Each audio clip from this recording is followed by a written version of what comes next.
नमस्कार friends, welcome to our YouTube channel insights by P K वार्षिने।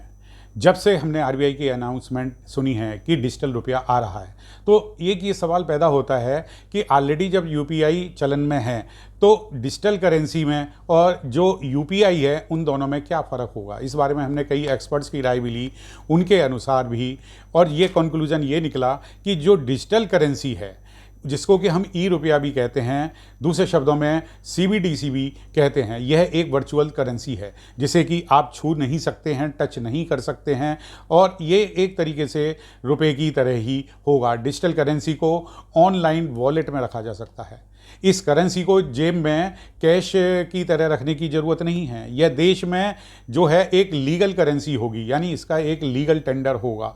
इसे digital currency की मदद से आप कोई भी ट्रांजैक्शन या पेमेंट जो है या बिल जो है जमा कर सकते हैं।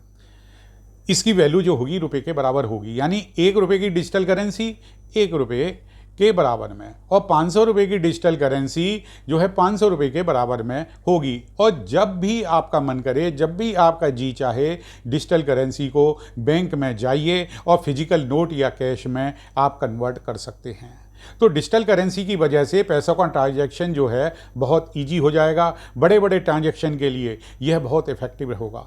Check, draft, bank account transaction का झंझट ही खत्म हो जाएगा।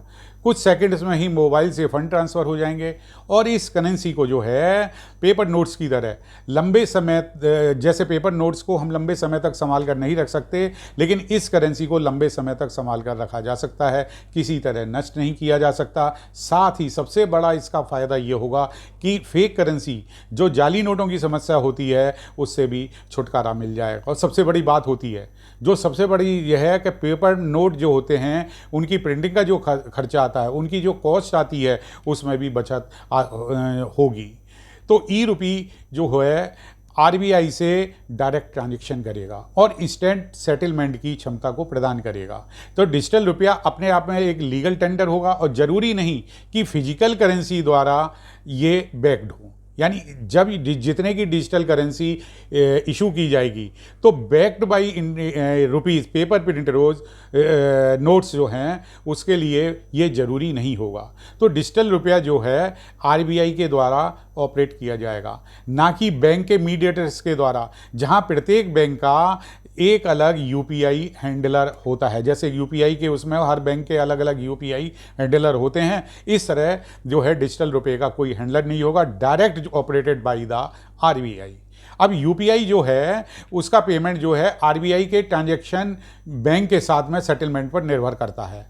तो यूपीआई के माध्यम से ट्रांसफ़र किया हुआ हर रुपया फिजिकल करेंसी के द्वारा बैक्ड होता है, यानी जितने का भी आप यूपीआई ट्रांजैक्शन करेंगे उतने रुपए के नोट आपके जो है होने चाहिए सर्कुलेशन में या जो भी है। और जबकि जो है डिजिटल करेंसी के मामले में ऐसा नहीं होगा।